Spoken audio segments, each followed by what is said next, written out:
masuk kerajaan surga.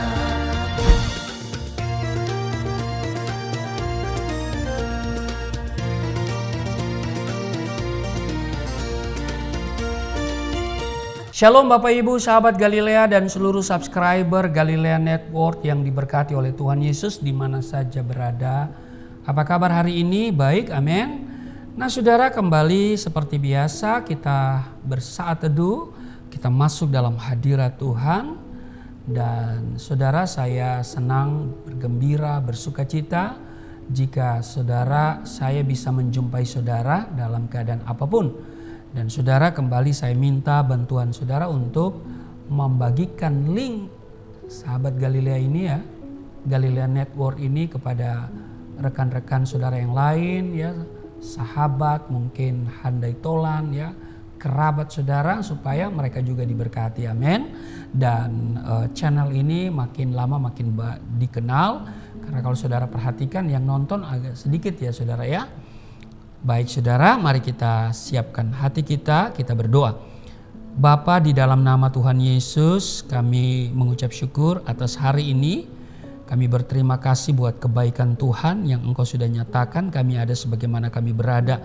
Kasih-Mu Engkau telah nyatakan dan kami percaya hari ini berkat-Mu telah tersedia bagi kami apa yang kami butuhkan hari ini. Dan karena itu kami mau membaca, merenungkan firman-Mu, mengurapi kami, membuka hati pikiran kami supaya kami mengerti, dan firman ini tidak untuk kami lupakan tapi kami lakukan, dan ini menjadi rema dalam hidup kami di dalam nama Tuhan Yesus. Haleluya, amin. Saudara, kita lihat Nehemia pasal 5 ayat 1 sampai dengan ayatnya yang ke-13. Saudara, Nehemia memperhatikan keluhan-keluhan sesama orang Yahudi. Nehemia pasal 5 ayat 1 sampai 13. Ayat 1, maka terdengarlah keluhan yang keras dari rakyat dan juga dari pihak para istri terhadap sesama orang Yahudi. Ada yang berteriak, anak laki-laki dan anak perempuan kami banyak dan kami harus mendapat gandum supaya kami dapat makan dan hidup. Dan ada yang berteriak, ladang dan kebun anggur dan rumah kami gadaikan untuk mendapat gandum pada waktu kelaparan. Juga ada yang berteriak, kami harus meminjam uang untuk membayar pajak yang dikenakan raja atas ladang dan kebun anggur kami. Sekarang, walaupun kami ini sedarah sedaging dengan saudara-saudara sebangsa kami dan anak-anak kami sama dengan anak-anak mereka, namun kami terpaksa membiarkan anak-anak lelaki dan anak-anak perempuan kami menjadi budak, dan sudah beberapa anak perempuan kami harus membiarkan diri dimiliki orang. Kami tidak dapat berbuat apa-apa karena ladang dan kebun anggur kami sudah di tangan orang lain. Maka sangat marahlah aku ketika ku dengar keluhan mereka dan berita-berita itu. Setelah berpikir masak-masak, aku menggugat para pemuka dan para penguasa. Kataku kepada mereka, masing-masing kamu telah makan riba dari saudara-saudaramu. Lalu kuadakan terhadap mereka suatu sidang jemaah yang besar. Ayat 8, berkatalah aku kepada mereka, kami selalu berusaha sedapat-dapatnya untuk menebus sesama orang Yahudi yang dijual kepada bangsa-bangsa lain. Tetapi kamu ini justru menjual saudara-saudaramu supaya mereka dibeli lagi oleh kami. Mereka berdiam diri karena tidak dapat membantah. Kataku, tidaklah patut apa yang kamu lakukan itu. Kukatakan, saya ulangi ya, ayat 9, kataku, tidaklah patut apa yang kamu lakukan itu. Bukankah kamu harus berlaku dengan takut akan Allah kita untuk menghindarkan diri dari cercaan bangsa-bangsa lain, musuh-musuh kita? Ayat 10, juga aku dan saudara-saudaraku dan anak buahku telah membungakan uang dan gandum pada mereka. Biarlah kita hapuskan hutang mereka itu. Ayat 11, biarlah kamu kembalikan kepada mereka hari ini juga ladang mereka, kebun anggur, kebun zaitun dan rumah mereka. Pula hapuskanlah hutang mereka, yakni uang serta gandum, anggur dan minyak yang kamu tagih daripada mereka. Ayat 12, berkatalah mereka, itu akan kami kembalikan dan kami tidak akan menuntut apa-apa dari mereka. Kami akan lakukan tepat seperti yang engkau perintahkan. Lalu aku memanggil para imam dan menyuruh mereka bersumpah bahwa mereka akan menepati janji mereka. Ayat 13. Juga ku kebas lipatan bajuku sambil berkata, demikianlah setiap orang yang tidak menepati janji ini akan dikebas Allah dari rumahnya dan hasil jerih payahnya. Demikianlah ia dikebas dan menjadi hampa. Dan seluruh jemaah berkata, amin. Lalu memuji-muji Tuhan, maka rakyat berbuat sesuai dengan janji itu. Saudara, ini cukup panjang dan memang menarik ya saudara ya. Nah saudara, coba kita mundur dulu, kita lihat di dalam Nehemia pasal 1 ya. Kita lihat Nehemia pasal 1 ayat 3 ya saudara, dikatakan begini saudara. Ya. Orang-orang yang masih tinggal di daerah sana yang terhindar dari penawanan ada dalam kesukaran besar dan dalam keadaan tercela. Tembok Yerusalem telah terbongkar dan pintu-pintu gerbangnya telah terbakar. Saudara, tidak semua orang memiliki kepedulian terhadap orang lain. Terlebih-lebih di masa sekarang ini, masa-masa yang sukar ya. Kebanyakan orang cenderung egois dan mementingkan diri sendiri. Maka apa yang tertulis dalam Matius pasal 24 ayat 12 ya, Yesus katakan, maka kasih kebanyakan orang akan menjadi dingin. Saudara, saya mengajak saudara untuk belajar dari kehidupan seorang Nehemia. Nehemia adalah salah seorang bangsa Yahudi yang dibuang ke Babel. Berada di negeri pembuangan bukan berarti akhir dari segalanya. Nehemia justru menjadi orang yang berhasil dalam berkarir. Ia bekerja sebagai juru minum raja. Ini suatu profesi yang tidak semua orang bisa dipercaya untuk mengerjakan tugas ini. Hanya orang-orang pilihan, saudara. Kebanyakan orang jika sudah berhasil akan mudah lupa dengan asal-usulnya atau menjadi sombong. Namun berbeda dengan Nehemia. Ia masih teringat dengan saudara-saudara sebangsanya di Yerusalem dan dia selalu berdoa untuk mereka. Hal ini menunjukkan bahwa Nehemia seorang yang memiliki empati yang tinggi terhadap sesamanya. Begitu mendengar kabar bahwa saudara-saudaranya mengalami penderitaan, ditambah lagi tembok-tembok Yerusalem runtuh, hati Nehemia hancur berkeping-keping. Kalau kita lihat di Nehemia pasal 1 ayat yang keempat, ya, di sana tertulis begini. Ketika ku dengar berita ini, duduklah aku menangis dan berkabung selama beberapa hari. Aku berpuasa dan berdoa ke hadirat Allah semesta langit. Duduklah aku menangis dan berkabung selama beberapa hari. Dan dia apa? Berpuasa. Dia berdoa ke hadirat Allah semesta langit. Saudara, Tuhan sedang mencari Nehemia di akhir zaman. Orang Kristen yang memiliki hati yang terbeban terhadap orang lain dan juga bangsanya.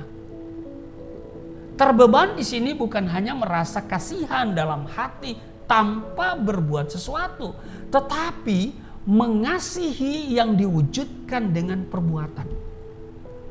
Di 1 Yohanes pasal 3 ayat 17 di sana dikatakan, Barang siapa mempunyai harta duniawi dan melihat saudaranya menderita kekurangan, tetapi menutup pintu hatinya terhadap saudaranya itu, bagaimanakah kasih Allah dapat tetap di dalam dirinya? Saudara, Tuhan memanggil saudara dan saya untuk menjadi berkat bagi orang lain. Amin. Bagaimana kita bisa menjadi berkat jika hidup kita hanya berfokus pada diri sendiri atau egois? Saudara, saya memilih jalur untuk menjadi berkat bagi saudara dengan menyampaikan firman. Setiap hari saya berkomitmen untuk sebuah tayangan seperti ini, saudara. Ya, banyak hal yang saudara tidak tahu di belakang layar, saudara, ya. Ada seorang kameramen, ada seorang editor, ada seorang soundman yang mengatur audio, ya. Ada seorang yang menata lampu dan seterusnya dan seterusnya, ya. Nah, saya berkomitmen untuk menyampaikan firman ini, ya, setiap hari, saudara, dari Senin sampai Sabtu, ya kan?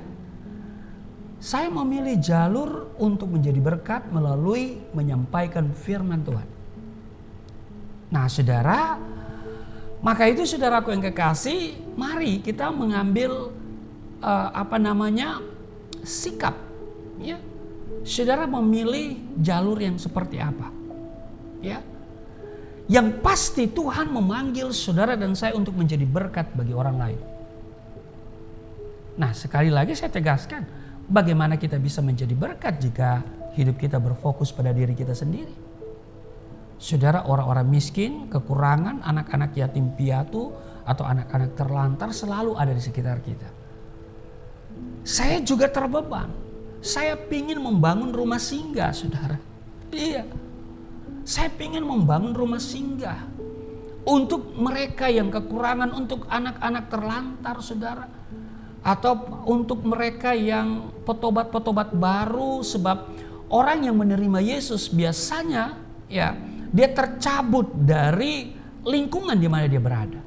Dia kehilangan pekerjaan, ya, dia kehilangan boleh dikatakan tidak lagi memiliki, ya, mungkin dicoret dari daftar keluarga dan tidak memiliki warisan lagi. Nah, saudara, saya ingin membangun yang namanya rumah singgah itu. Ya, tetapi apa daya, saya hanya bisa memberi ide. Saya tidak punya banyak uang untuk membangun itu. Tapi saya punya Tuhan yang bisa menggerakkan, ya, bangsa-bangsa untuk mewujudkan impian saya itu. Merealisasikan impian itu. Nah, karena itu saudara, mari bersama saya untuk kita membangun rumah-rumah singgah ini, saudara, ya. Kita coba lihat saudara-saudara kita, mereka punya rumah singgah untuk anak yatim piatu, ya kan? Karena saudara, hari-hari ini banyak orang-orang miskin, ya, orang-orang kekurangan, anak-anak terlantar, ada di sekitar kita, saudara. Dan sebetulnya bukan kebetulan kita ada di sekitar mereka, atau mereka ada di sekitar kita. Barangkali inilah yang Tuhan berikan kepada kita. Sebab Tuhan bilang, ketika aku lapar, ya kan, kamu tidak memberi aku makan, ya. Ketika aku seorang diri, kamu tidak memberi tumpangan, ya kan. Lalu orang bertanya, kapan engkau berada dalam situasi itu? Dan Yesus katakan, jika engkau melakukan kepada orang yang paling hina, kamu sudah lakukan untuk aku. Nah, saudara, sekali lagi, yang pasti kita dipanggil untuk menjadi berkat, menjadi garam, menjadi terang. Amin. Dan banyak orang sedang menunggu uluran tangan kita, tangan kasih dari kita. Ya, tidakkah kita tergerak untuk menolong mereka?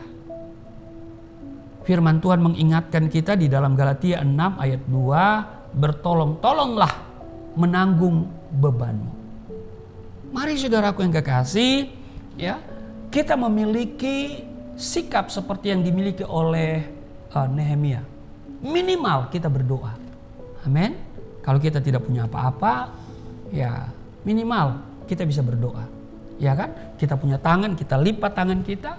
Kita punya lutut, kita berlutut. Kita berdoa. Saudara juga berdoa untuk saya. Saya membutuhkan doa dari saudara. Amin. Iya. Kita saling mendoakan saudara ya. Saya membutuhkan doa dari saudara. Sebab hidup di dalam kekristenan itu enggak gampang. Perjuangan saya berat. Ya. Perjuangan saya berat. Serius. Ya. Tetapi kalau saya bisa berdiri saat ini, itu semua karena Tuhan.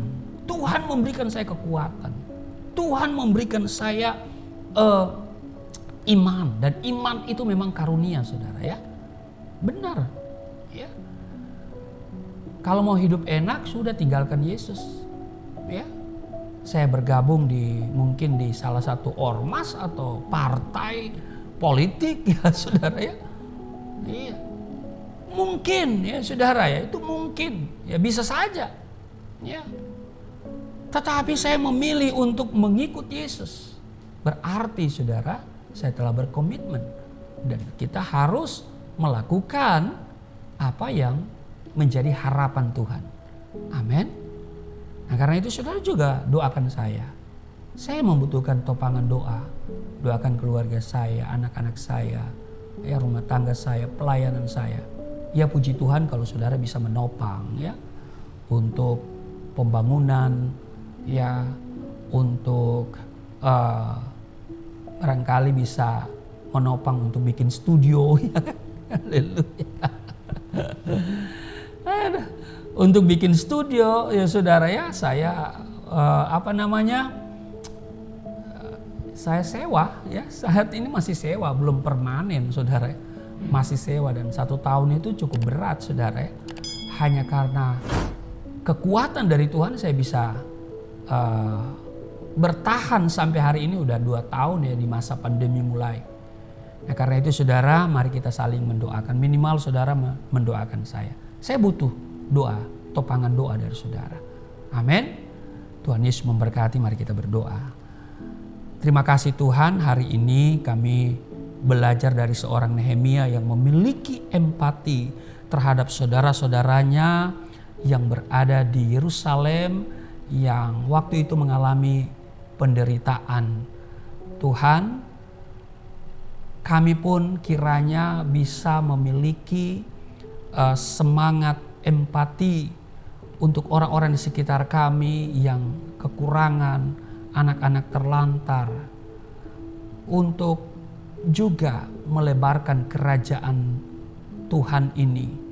Dan kiranya Tuhan terus memberkati setiap mereka yang memiliki visi bahkan yang terbeban untuk menolong mereka yang lemah, yang kekurangan.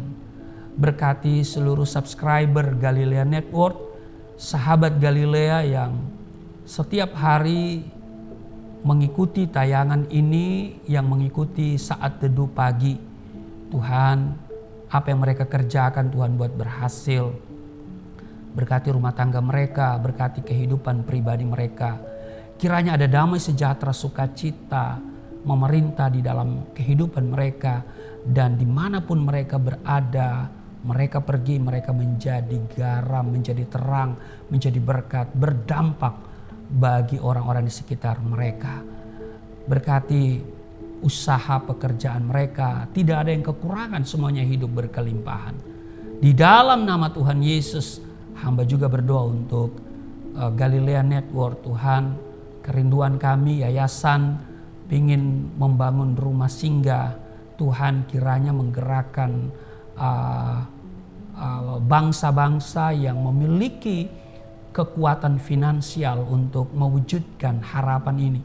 Bahkan juga kami yang terbeban dengan penginjilan, misi ke daerah-daerah, Tuhan berkati, Tuhan cukupkan segala kebutuhan, ataupun juga operasional dalam pembuatan konten-konten di studio Galilea Community of Christ, dan dengan hadirnya channel Galilea Network ini. Tuhan berkati juga kami yang sedang bergumul dengan tempat yang permanen. Ya, selama ini kami sewa Tuhan, dan kami tidak tahu dari mana kami mendapatkan biaya atau dana untuk menyewa. Tapi satu hal yang kami tahu, Tuhan sanggup menyediakan, termasuk juga memberikan tempat secara permanen. Terpujilah Engkau Bapa, di dalam nama Tuhan Yesus. Haleluya. Amin.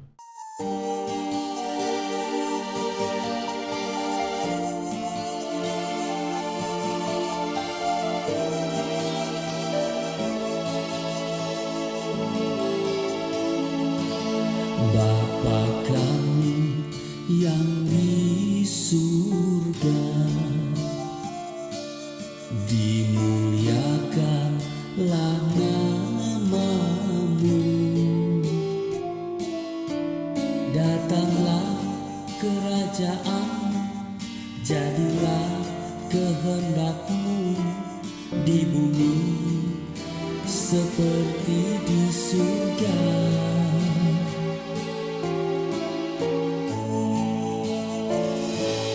Berikanlah kepada